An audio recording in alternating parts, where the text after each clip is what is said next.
Hi there, my name is Megan and welcome to this channel where I share tips and shifts that you can make to develop deep self-love, strong self-confidence, inner peace, and to create a life that truly lights you up. My goal is to help you shift your life in the direction that you desire to really become your fullest, truest self, and to share tips and tricks with you that are digestible, easy to implement, and easy to understand. So with that, let's jump into today's episode. So in today's episode, I'm gonna give you 5 different self-love tips and things that have truly changed my life, my relationship to myself, and are probably not what you would expect. It's not all about bubble baths. A lot of these are ways that you can really implement self-love and ingrain it into your life, into your subconscious, and really live and embody the spirit of deeply loving who you are. The number 1 self-love tip is to meet your basic needs.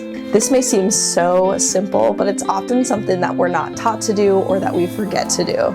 And by basic needs, I mean your basic need for enough sleep, to be hydrated, to be fueling yourself properly with nutritious foods, to have exercised, potentially alone time. What your basic needs are may change based on your personality, your lifestyle. I would say a lot of us have similar basic needs in terms of sleep, nutrition, and exercise. What I think of as basic needs are what you need to do just basically almost every day, if not every day, in order to feel like a normal, grounded human. If my needs are met, then I have a hard time showing up to life as a present human being because I don't have a basic need met. Like I might be tired, or I might be angsty because I haven't done some exercise that day, or I might have a lot of brain fog because I haven't fueled myself properly, or I've eaten too much sugar. This can really come in handy if you find yourself spiraling or overthinking, or you're getting really stressed out really easily. You can ask yourself if there's a basic need that you haven't met. And if you find that you haven't, then you can go ahead and meet that basic need, or make sure that tomorrow you meet that basic need. This won't always come down to basic needs. There are lots of other factors, obviously, but it's a good just question to ask yourself when you don't feel grounded is, what basic need am I not meeting and how can I meet it? So tip number 2 is to focus on regulating your nervous system. This one took me a long time to really get the gist of and has shifted my life so powerfully. I wish that I knew about nervous system regulation like years and years and years ago. Basically, there are 2 components to our nervous system, our parasympathetic and our sympathetic nervous system. Our parasympathetic nervous system is the rest and digest. That's when we maybe feel more calm, we're at ease, we feel safe.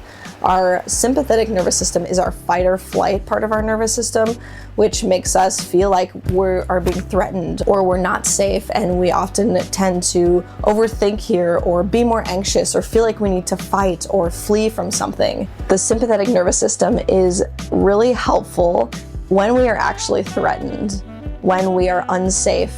This system will click into place so that we can run from a threat or we can fight when there's a threat. It's really helpful. However, this sympathetic system gets activated when it shouldn't be activated, which means that we may perceive that there's a threat when there's actually not. A lot of us are operating in chronic nervous system dysregulation, which means that our sympathetic nervous system is activated a lot of the time. So we may continuously feel on edge or anxious or triggered, and it can be very hard to be ourselves or be relaxed in the world when we are in this sympathetic system. Like me, for instance, I have spent a lot of my life in chronic nervous system dysregulation. A lot of that is due to the way that I grew up. I grew up just in an environment that was very chaotic. People were yelling a lot, and my body learned that it is unsafe to be in the present moment and that I need to be on edge and aware of any threats that might be coming up. Even if now I don't experience any of those threats, and even if when I was younger I didn't experience any physical threats, but it was just like the on-edgeness, the tension made my nervous system just on edge all the time, and I found myself still like that. So I used to constantly get triggered, and it made it very hard to be myself or to be relaxed because I was always scanning my environment, and some would call this as hypervigilance. For me, This was one of the greatest acts of self-love, was to learn how to regulate my nervous system. And when I tell you that I was almost a completely different person on the other side of doing this, I'm not kidding you. And even just shifting like in one day from being in a nervous system dysregulated state to being regulated is like night and day. I feel so much more myself when I am regulated. The overthinking goes away, the anxiety goes away, and sometimes not completely, but it helps so much. There are certain things that we can do that will help bring our nervous system down to a parasympathetic state when we notice that we are in a sympathetic state. And learning to just catch ourselves when we feel like we're getting dysregulated and to learn how to bring it down is really important. There are also things that we can do continuously to regulate our nervous system, such as meeting our basic needs. This is something really that is a journey and getting to know yourself and what it means to be dysregulated. A couple of tools that you can use are to slow down your breathing. That can really help. I like to do a specific breathing exercise where I breathe in for 4 counts, hold for 4 counts, and out for 6 or 8. As long as your exhale is longer than your inhale, that will help you to relax. Just focusing on different breathing techniques like that, even just bringing our awareness to dropping into our body can be very regulating. Going for a walk can be very regulating. Singing can be very regulating. There are lots of things can be very regulating. Continuously meeting our basic needs will help to regulate our nervous system over time. Learning to slow down will regulate our nervous system over time, as well as everything that I'm sharing in this video. Self-love, self-care will help to regulate your nervous system over time. Number 3 is to practice deep self-compassion and really improving our self-talk to be more positive. So this is also such a simple thing, however, is really just a mindset shift in the way that we approach talking to ourselves. A lot of us, if not most of us, have a pretty harsh inner critic in our heads, and learning to shift that to a more compassionate voice will dramatically impact the way that we feel about ourselves. I like to look at this as really learning how to become my own best friend. When I make mistakes, when I feel shame about something or badly about something, or I'm just being hard on myself, I try to catch myself in that narrative in my head, to observe the narrative, and instead to shift it to what the most loving version of myself would say, or to imagine what I would want to say to my best friend, to someone that I loved so much.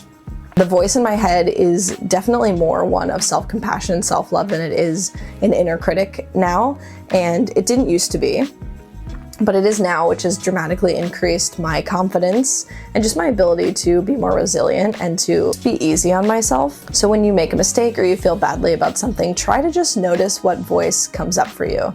And if that voice is critical, just work on catching yourself and changing it to something more compassionate. So whenever I make mistakes, I used to feel, and still sometimes do, automatically feel really bad about it, or I feel like, oh my gosh, I should have done better, I'm a bad person. And I'll actually catch myself and I'll say out loud, like, actually, I've got you and it's okay to make mistakes. Just learning how to talk to yourself with more compassion and more self-love, imagining yourself as your best friend, will just makes life a little bit more happy, a little bit easier, because you know at the end of the day that you've got your own back. This also applies to needing validation. Sometimes when I find myself wanting validation from other people or feeling badly about myself when someone disapproves of me or doesn't validate me or doesn't accept me, is I will give myself the validation that I need. So I'll ask myself, like, what am I looking for here? And what kind of validation do I need here? What do I want to hear from this person or these people? And I'll tell it to myself. Like, I'll tell myself, you are beautiful. I've got you. You are funny. You are my best friend. And just catching ourselves, improving this self-talk is also one of the greatest acts of self-love, because the only person that we for sure are going to be with our entire life is ourselves. So we might as well make our minds a fun, forgiving, compassionate place to be.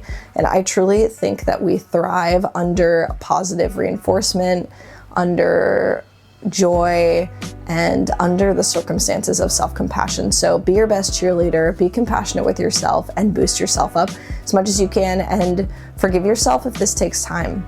It does take time to rewire the inner critic, and that's okay. Number 4 is taking time to slow down. And if you are really busy and this is hard for you, this is especially the one that you need. I have always been a busybody, always have been finding ways to fill my time all of the time. Like lots of fun things, going out to play volleyball or meeting with friends or doing this event or that event or this project or that project.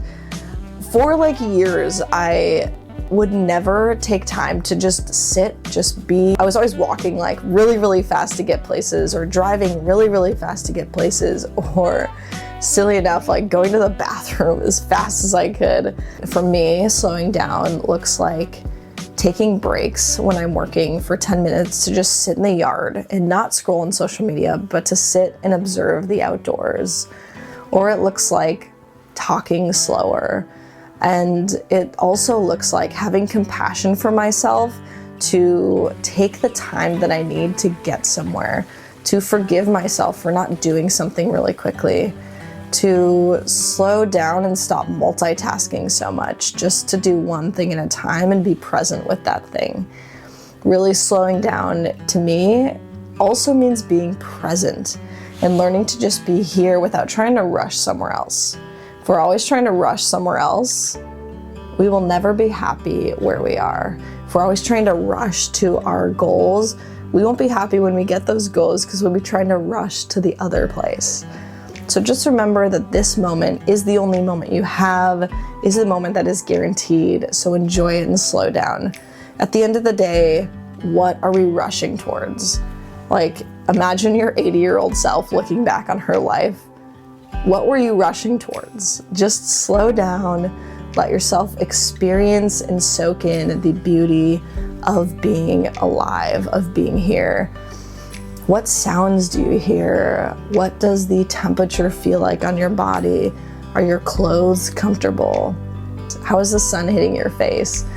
All of those things. Really let yourself soak in that experience of living, of presence, and it will help to make your life a little more magical as well. And the last and final tip, number 5, is boundaries. Having good boundaries. Boundaries are really guidelines for yourself for what you will and won't do, what you will and won't tolerate. Boundaries is all about just setting parameters for yourself to feel more at peace in life, is saying no to what doesn't work for you and saying yes to what does. So some examples of boundaries might be saying no when your friends invite you out to, maybe go out that night because you're exhausted and you really just need time alone that day. Maybe limiting or completely cutting off spending time with people who make you feel bad about yourself or make you feel small. It maybe looks like communicating to someone in your life who does make you feel small or maybe constantly criticizes you, maybe communicating to them that the way that they speak to you doesn't work for you and you're simply going to leave or end the conversation when they start to criticize you or when they start to say certain things to you that make you feel small. It isn't about controlling them, but saying what you will do if that starts happening. Or maybe it means limiting going to certain things that just you don't like, or to stop doing things that just make you feel drained or exhausted. So for me, one good way to figure out what boundaries I need to set is checking in with my body. I often just ask myself, like, does this feel good? And does this not feel good? If it does feel good to me, I feel like butterflies usually in my chest. It feels expansive, it feels open. If something doesn't feel good, it often is more tightening. And so I often let my body kind of lead me to what I need to do and what I need to set. Learning how to set boundaries is really just learning what you need to do to protect your peace, to protect your space, and to feel good in this world. The sun has gone down quite a bit since I recorded that last segment, But that is all I have for y'all today. Thank you so much for joining me. I know that if you implement these self-love tips, it will change your life in a lot of different ways, if at the least to bring you closer to yourself and to help you just love yourself at a deeper level and to take care of yourself at a deeper level. Don't forget to subscribe to my channel below for more videos like this, and let me know in the comments what helped you the most and what you took from this video.